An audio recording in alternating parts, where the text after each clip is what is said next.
চীনা সরকার এরকম একটা প্রশ্ন করছে যাতে আমি না বলতে পারি। এখন দেখেন হাসে বৈশা বৈশা এই যে কথাটা কইলা, বাবা হইছে কাবা, মা হইছে মদিনা। আপনি গুরু কইেন আমি যে মুখ দিতে আইছি, এটা আমি কি হইছি? আচ্ছা, এই ছোট সময় কথাটা তোমার কম লাগে, এটা তো একটা লজ্জা তাহার কথা। আচ্ছা, মুখ দিতে সবাই এসে তুমি কি সাইডে যাইতাবা? এই রমালা এখন তার জানার বিষয়, বাবা কাবা, মা মদিনা। আমি যে মুখ দিতে আইছি আমি কি? তুমি মুসল্লি, কারি নামাজ পড়বা। কাবা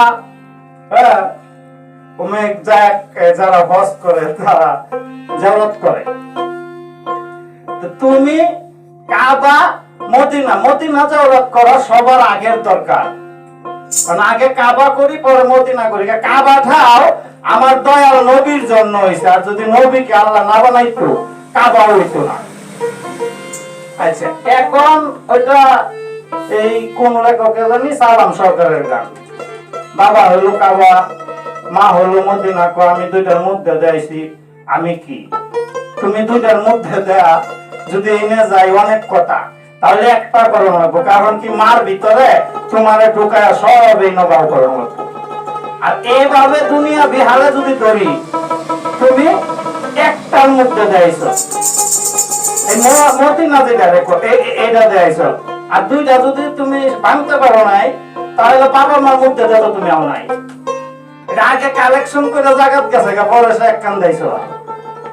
তো এইভাবে যদি ধরি তুমি এজন্য চলি, তারা জিয়ারত করবা। এই ব্যাপারে মা রাসূল বলছে যে পিতা মাতার খেদমত করা সবার আগে। এই জিয়ারতের কামটা তুমি কইলো, আর বাকিটা কিন্তু বেশি ঢুকা যাবে না। সবালা মঞ্চে বা দরবারে ভাঙ্গার মতো না। এই তোমার কথা ছিল, তোমার দিয়ে দিলাম।